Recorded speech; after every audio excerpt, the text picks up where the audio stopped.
Depuis 2017 et l'accession de Marine Le Pen au second tour de l'élection présidentielle, le Front National ne fait qu'augmenter la place qu'il prend dans l'espace public et politique.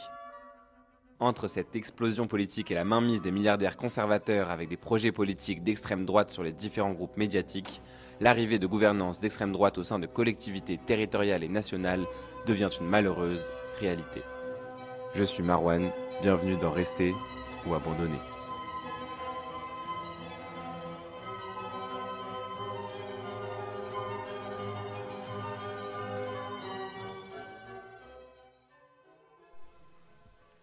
Après la diffusion de ces podcasts, une question subvient toujours.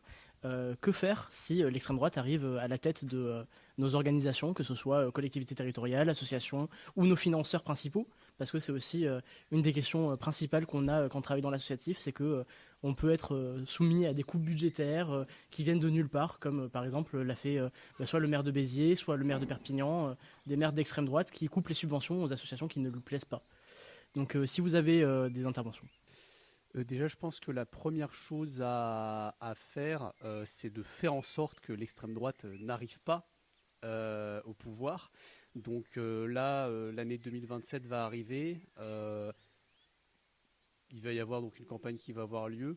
Si jamais on a la possibilité de s'engager, d'essayer de communiquer autour de nous, de convaincre des personnes, il ne faut pas hésiter à le faire, puisque en fait toute personne qui participera à ça, ça permettra justement, ça sera une voix en moins pour le Rassemblement national.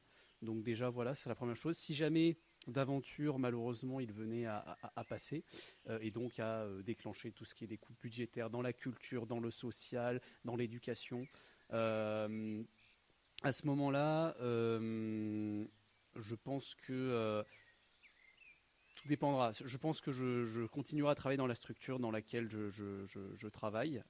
Si jamais il n'y a pas de changement en tant que tel, il faut savoir de toute façon que dans la structure dans laquelle je suis, ils n'ont pas de financement, que ce soit de la commune, de la région ou autre, donc ça ne changera pas trop à ce niveau-là.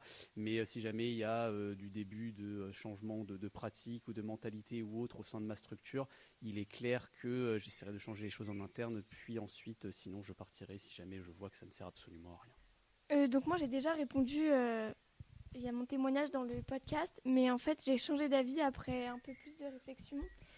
Je pense qu'il serait plus pertinent de rester dans la structure et d'essayer de faire de son mieux pour atténuer le pouvoir et l'impact de l'extrême droite sur donc le public de la structure dans laquelle on travaille. Après ça c'est en théorie parce qu'en pratique je pense que c'est quand même très complexe d'être dans un environnement de travail avec lequel on n'est pas du tout aligné. Mais la question est, est-ce que j'arriverai à fournir un travail avec lequel je suis alignée tout en sachant que mes supérieurs vont me donner des directives qui ne me correspondent pas? Finalement, j'ai pas trop la réponse à la question.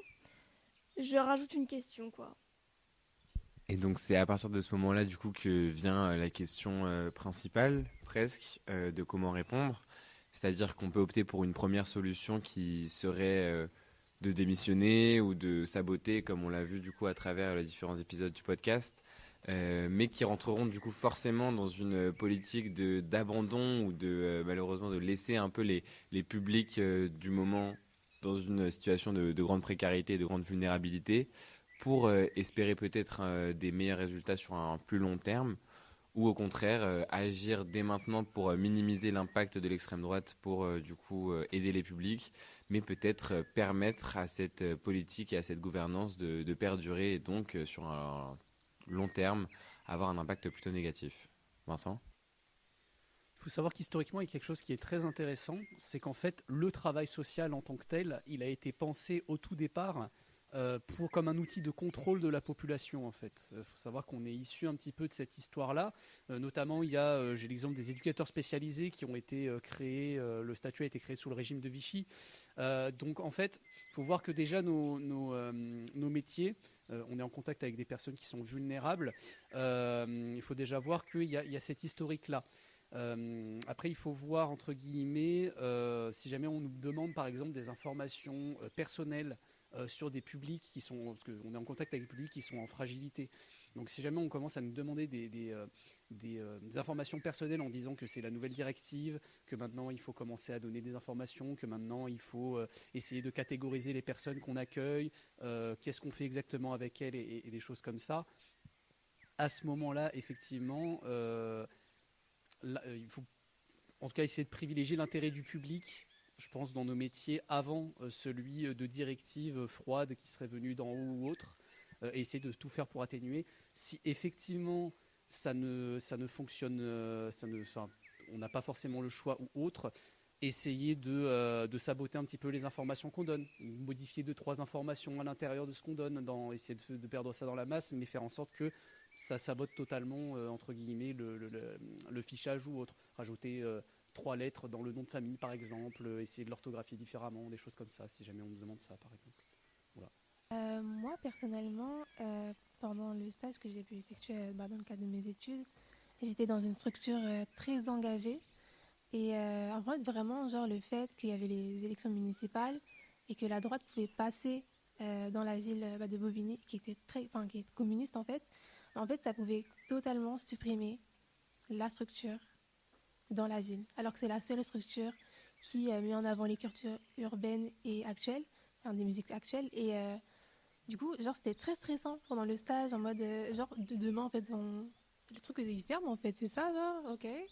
Et du coup, en fait, je pense que l'extrême droite au pouvoir est très dangereuse pour des structures culturelles et sociales, parce que, justement, ça peut casser un peu tout le travail qui a été fait autour de la démocratisation culturelle, de faire participer les publics et les habitants dans une structure culturelle.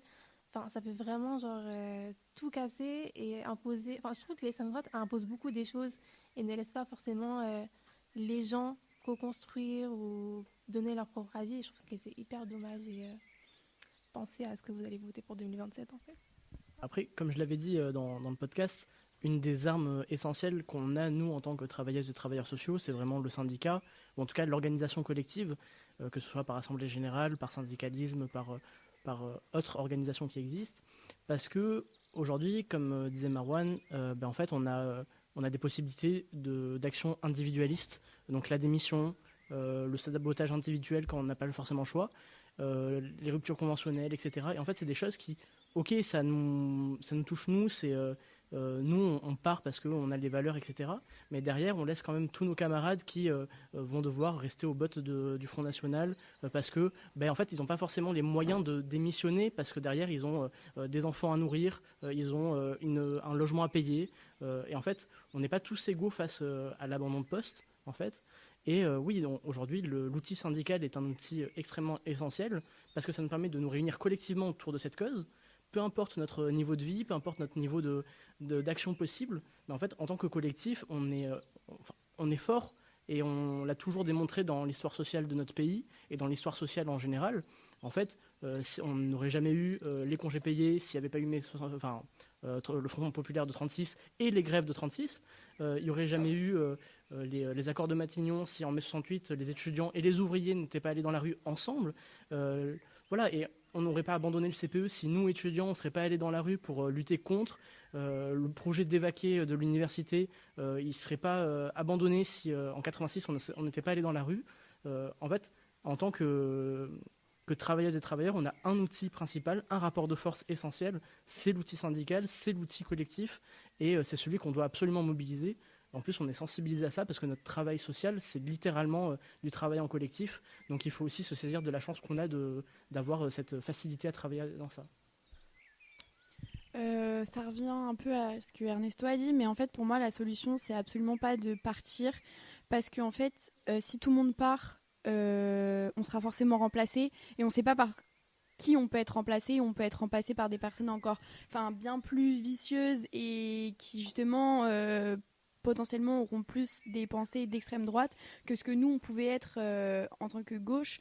Et du coup je pense que partir n'est pas la solution, ça serait totalement délaisser pourquoi on fait ce travail et qui est accompagné pour la plupart un public. Et en fait, juste pour ça, je pense qu'on a eu un devoir envers eux, un devoir de les soutenir et pas de les abandonner, et de militer littéralement de l'intérieur. Je pense qu'en tant que être humain déjà, mais en tant que collectif, on a un pouvoir. Et voilà, moi je pense que partir n'est pas la solution, mais de militer. Et surtout, comme l'a dit Ernesto, on n'est pas tous face à la même chose. Enfin, on n'est pas tous.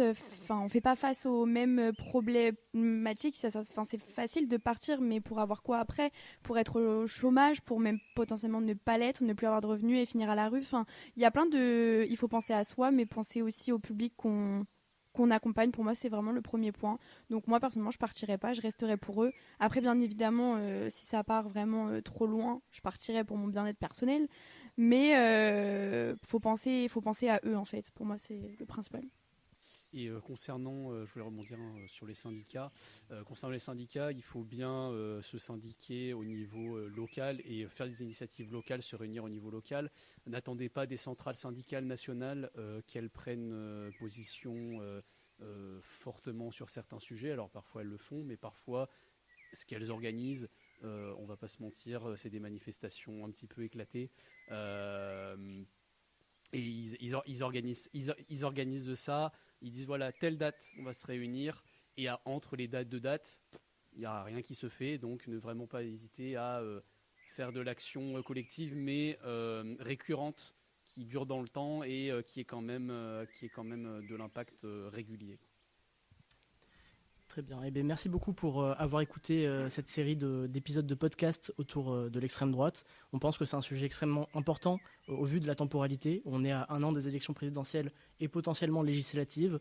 On est à quelques mois du renouvellement du Sénat. On vient de passer les élections municipales. On est dans une période extrêmement électorale qui, en fait, nous pose cette question-là de la montée de l'extrême droite et de nous, en tant que travailleurs sociaux, que faire. On a entendu des points de vue, que ce soit démissionner pour sa santé personnelle ou encore s'organiser collectivement. Mais il y a aussi d'autres possibilités qui existent et ça, c'est des questions qu'il faudra encore se poser et qu'on vous invite à réfléchir. Merci beaucoup.